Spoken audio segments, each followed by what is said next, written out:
otro aspecto de la prevención del cáncer de colon, como es la vigilancia pospolipectomía. La vigilancia pospolipectomía es conocido por múltiples estudios que es capaz de reducir el riesgo de cáncer de colon. Y esto viene fundamentalmente de estudios observacionales, no viene tanto de estudios de ensayos clínicos, como ocurre con el cribado del cáncer de colon, por lo que la evidencia del efecto protector que la vigilancia pospolipectomía tiene no es tan directa como el que sí tenemos para lo que ustedes llaman tamizaje, nosotros llamamos cribado, porque a fin de cuentas un tamiz y una criba es lo mismo, es el mismo procedimiento de prevención del cáncer de colon. Este es un estudio de Wendy Atkin en 2017 en el que se ve que el haberse sometido a alguna colonoscopia de vigilancia pospolipectomía reduce la incidencia de padecer cáncer de colon. Es un estudio observacional. Pero lo que sí sabemos claramente es que la colonoscopia de vigilancia se utiliza mal, se utiliza bastante mal, tanto por exceso como por defecto. Es decir, se indica demasiado en ocasiones y otras veces los pacientes no acuden a hacerse estas colonoscopias de vigilancia. Este es otro estudio norteamericano del ensayo clínico PLCO, en el que se ve en la línea negra cuántos individuos con adenomas avanzados se hicieron una colonoscopia de vigilancia y vemos que a los 3 años solo aproximadamente el 30% de los individuos se habían hecho esta colonoscopia de vigilancia.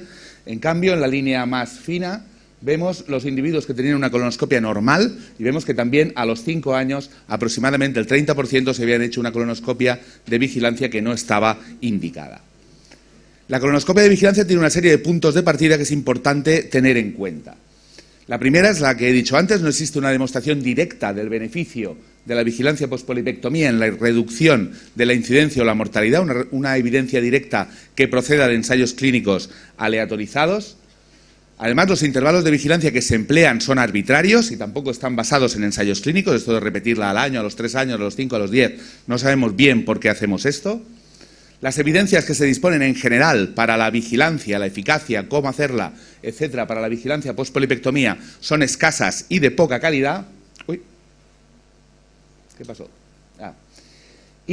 Además, en la mayoría de estudios se utiliza un marcador, como indicador, un marcador secundario, que es adenoma avanzado, cuya tasa de progresión a cáncer de colon, que es de lo que realmente queremos proteger, tampoco conocemos.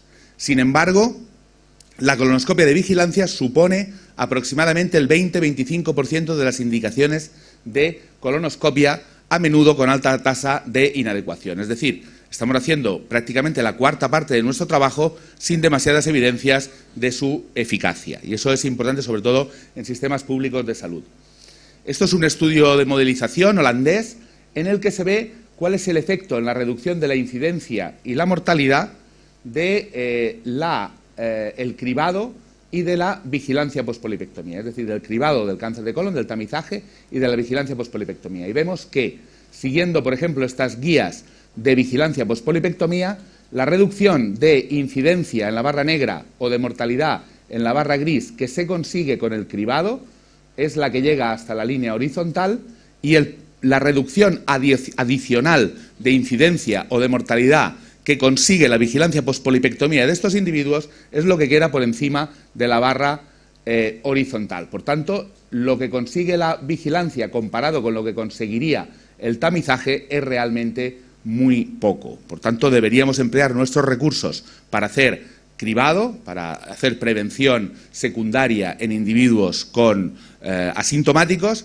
y no emplearlos tanto para hacer colonoscopia de vigilancia. Sin embargo, hay sitios donde no se puede hacer, como nos ha explicado la doctora, es imposible hacer cribado porque no hay recursos suficientes. Sin embargo, nadie duda en que el individuo al que se le ha detectado un pólipo de colon tiene que volver dentro de unos años a hacerse una colonoscopia y para esa colonoscopia sí hay recursos. Entonces es una situación un poco contradictoria. Porque cuando hablamos de riesgo, para establecer la indicación de vigilancia pospolipectomía, esta indicación está basada en una estimación del riesgo. ¿De qué riesgo? ¿Riesgo de qué? ¿Qué es riesgo? Porque riesgo es una palabra muy ambigua, una palabra no tan clara. Por ejemplo, ¿qué es alto riesgo? Pues alto riesgo es esto. Este individuo está en una situación de alto riesgo. Claramente creo que todos estamos de acuerdo que esto es una situación de alto riesgo. ¿Y bajo riesgo? ¿Qué es bajo riesgo? Pues bajo riesgo es esto, porque ese soy yo y el toro estaba disecado. Entonces, el riesgo era nulo. Por tanto, hemos de tener en cuenta, cuando hablamos de riesgos, vamos a pedir una colonoscopia a un individuo que le hemos detectado ya unos pólipos y que ya le hemos hecho una colonoscopia que no tiene más lesiones, vamos a repetirle esta colonoscopia en un periodo en base a un riesgo, a protegerles del riesgo de presentar un cáncer metacrono. Y este riesgo realmente tampoco es tan alto, porque tú a esta persona ya le has hecho una colonoscopia y ya le has, entre comillas, protegido. Por tanto, creo que hemos de estar un poco tranquilos en ese sentido. Existen varios factores de riesgo para adenoma, para tener una nueva lesión avanzada o un cáncer de colon después de haber hecho una polipectomía. Y son fundamentalmente estos: la calidad de la colonoscopia basal, la excisión completa o incompleta de las lesiones y, en lo que se basan las guías fundamentalmente, es en las características de las lesiones que hemos extirpado, fundamentalmente el número y el tamaño de las lesiones. La calidad de la colonoscopia basal está claro que influye de manera importante en el riesgo de presentar cáncer de intervalo, lo que se denomina cáncer de intervalo, y esto es algo demostrado por varios estudios, por ejemplo, este estudio de Michal Kaminsky en el año 2010, en el que se ve que los endoscopistas que tienen una baja tasa de detección de adenomas someten a sus pacientes a riesgo de presentar cáncer de intervalo, en contraposición a aquellos endoscopistas que tienen una alta calidad y que ya, en teoría, han extirpado todas las lesiones a sus pacientes. También otro factor de riesgo es que seamos capaces de detectar las lesiones, pero no las extirpemos de forma adecuada. Y esto también se sabe que es un factor de riesgo para presentar nuevas lesiones, y en determinadas circunstancias hemos de acortar el intervalo de vigilancia, es decir, hemos de estar seguros de que las lesiones las hemos extirpado completamente. Porque la calidad de los endoscopistas es muy variable. Estos son datos de España, del estudio ColonPrep, que es un ensayo clínico que comparaba cribado con colonoscopia directa frente a cribado con test de sangre oculta en heces. Y estos son los datos de los endoscopistas del brazo de colonoscopia directa, en donde vemos que la tasa de detección de adenomas es ampliamente variable. Pasa desde este endoscopista, que tenía como el 5%, que ya lo hemos eliminado, ahora se dedica a otra cosa, a endoscopistas que en la misma población, individuos asintomáticos a los que se les enviaba a hacerse una colonoscopia directa, llegan a tasas de detección de adenoma del 50%. Por tanto, entre todo este camino hay... estos endoscopistas probablemente se están dejando lesiones en el interior del colon de sus pacientes que los someten a un riesgo de cáncer de intervalo. Y tenemos que estar todos más cerca de aquí, lo más cerca posible de este punto. Porque la calidad del endoscopista es algo que no se tiene en cuenta a la hora de determinar las indicaciones de vigilancia, y es lo que llamamos la paradoja de la detección y la vigilancia. Este es un estudio que hicimos también dentro del estudio ColonPrep, en el que vimos que los endoscopistas que tenían tasas de detección de adenomas más altas, sus pacientes tenían pocas lesiones avanzadas en el seguimiento. En cambio, los endoscopistas que tenían tasas de detección de adenomas más bajas, sus pacientes tenían muchas lesiones en el seguimiento. Sin embargo, los endoscopistas que detectan más lesiones, sus pacientes se someten a más vigilancia. En cambio, si yo soy un endoscopista muy malo y no detecto ninguna lesión a mis pacientes no se someterán a vigilancia cuando probablemente son los que más lo necesitan. Por tanto, el riesgo de neoplasia depende mucho de la calidad del endoscopista que hizo la colonoscopia basal. También ocurre que muchas veces, cuando vamos a indicar la colonoscopia de vigilancia, no sabemos, es posible que quien indica esta colonoscopia de vigilancia no conozca bien qué criterios debe cumplir la colonoscopia basal para dictar las recomendaciones de vigilancia. Y por eso hicimos este checklist para que si esta colonoscopia de vigilancia la indican, por ejemplo, enfermeras o la indican médicos de atención primaria u otros profesionales, puedan saber cuáles son las características de la colonoscopia que esta situación debe cumplir. Por otra parte, las guías, es conocido que tenemos muchas guías, pero que la mayoría de estas guías dan sus recomendaciones en base a estudios de calidad baja o moderada. Por tanto, las recomendaciones de las guías tampoco están basadas en evidencias tan sólidas. Los principales factores de riesgo son el número y el tamaño de adenomas, y en esto se basan las recomendaciones de las guías. También algunos componentes de la histología, como el componente velloso o la presencia de displasia de alto grado. Y, por ejemplo, en Europa tenemos las recomendaciones de la guía europea, que clasifica en 3 categorías. Bajo riesgo, 1 o 2 adenomas menores de 1 centímetro, en donde se recomienda volver al cribado. Riesgo intermedio, 3 o 4 adenomas o algún adenoma entre 1 y 2 centímetros, se recomienda colonoscopia a los 3 años.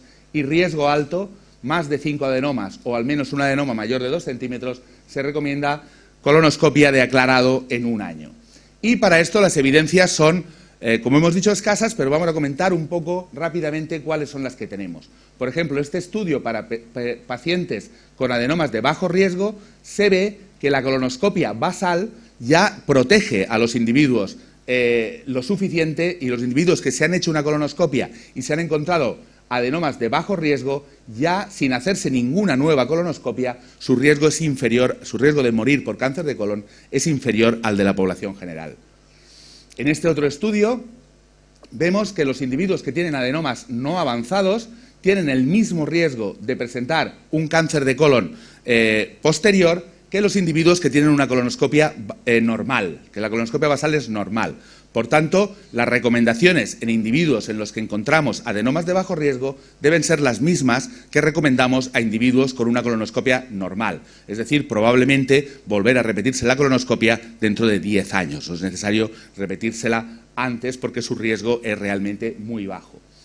En los individuos que tienen adenomas de riesgo intermedio, vemos que hay determinadas características que hacen que su riesgo sea mayor. En cambio, los que no tienen estas características, su riesgo es realmente también bajo. Y vemos que si los individuos que tienen adenomas de riesgo intermedio por debajo de 2 centímetros o sin displasia de alto grado, probablemente su riesgo es muy parecido al de los individuos con adenomas de bajo riesgo, y tampoco debemos ser extremadamente estrictos en la vigilancia pospolipectomía. Y finalmente, para los individuos que tendrían el mayor riesgo, los individuos con las lesiones más grandes o con lesiones múltiples, aquí comparamos individuos de lo que sería riesgo alto de la guía europea con riesgo intermedio y vemos que tienen algo más de riesgo de presentar adenomas avanzados, pero de lo que realmente los queremos proteger no es de eso, sino de cáncer, y realmente su riesgo de cáncer es el mismo. Por tanto, tampoco hace falta correr demasiado para hacerles la colonoscopia de vigilancia. Probablemente con repetir esta colonoscopia a los 3 años sea suficiente. Si hablamos de pólipos cerrados, solo hay 2 situaciones realmente de riesgo en individuos que tienen, a los que se extirpa pólipos cerrados. Es tener un síndrome de poliposis cerrada, en donde estaríamos en el riesgo alto, o tener lesiones grandes o lesiones cerradas con displasia o lesiones cerradas múltiples. En cambio, para el resto de situaciones, el riesgo es realmente bajo, aquí ni siquiera hay toro, y podemos volver los pacientes al cribado habitual o repetir la colonoscopia a los 10 años. Respecto al intervalo, esto de repetir la colonoscopia a los 3 años, por ejemplo, en los individuos de riesgo alto, esto procede de un único estudio que se publicó en el año 1993, es un estudio que está a punto de cumplir, que ha cumplido sus bodas de plata, en el que se ve que daba lo mismo hacer la colonoscopia de vigilancia a 1 año que a 3 años, y esta es la base, la única base para hacer la colonoscopia a los 3 años. En ese sentido, nosotros estamos llevando a cabo un estudio en Europa, es el estudio EPOS, es un estudio en el que se comparan intervalos de vigilancia en diversas situaciones. EPOS 1 es individuos con adenomas de bajo riesgo, donde compararemos colonoscopia a los 5 años versus colonoscopia a los 10 años, con un endpoint final de incidencia de cáncer de colon. EPOS 2 es un estudio que incluye individuos con adenomas de alto riesgo, donde se compara colonoscopia al estrés versus colonoscopia a los 5 años, probablemente con esto sea suficiente. Y EPOS 3 es un estudio que incluye individuos con pólipos cerrados, un estudio observacional que veremos qué ocurre cuando se haga la vigilancia a los 5 y a los 10 años. Con esto pretendemos obtener más evidencias, más allá de las escasas evidencias que tenemos cuando hablamos de vigilancia post-polipectomía. Es un estudio multicéntrico europeo que incluye 9 países y que pensamos incluir a 30.000 pacientes con pólipos de colon. Estas son finalmente las recomendaciones de una recientemente publicada guía española, que pueden ustedes encontrar en la página web de la Asociación Española de Gastroenterología, se descarga de manera gratuita, donde el concepto principal es que pasamos de alto y bajo riesgo a individuos con pólipos que requieren vigilancia endoscópica e individuos con pólipos que no requieren vigilancia endoscópica. Creo que es un concepto más claro y que nos da mejor manejo de este tipo de pacientes. En resumen, La colonoscopia de vigilancia debe ser utilizada con prudencia. Hay una cierta tendencia a la sobreutilización que debemos evitar, porque hay escasa evidencia para mucha carga de trabajo. Es imprescindible que la colonoscopia basal sea de alta calidad, colonoscopia completa, con polipectomía completa y con limpieza completa, y para eso hemos elaborado un checklist para evaluar todos estos parámetros. Es necesario generar nuevas evidencias con nuevos estudios y presentamos aquí unas recomendaciones de la Guía Española de Vigilancia Postpolipectomía. Muchas gracias.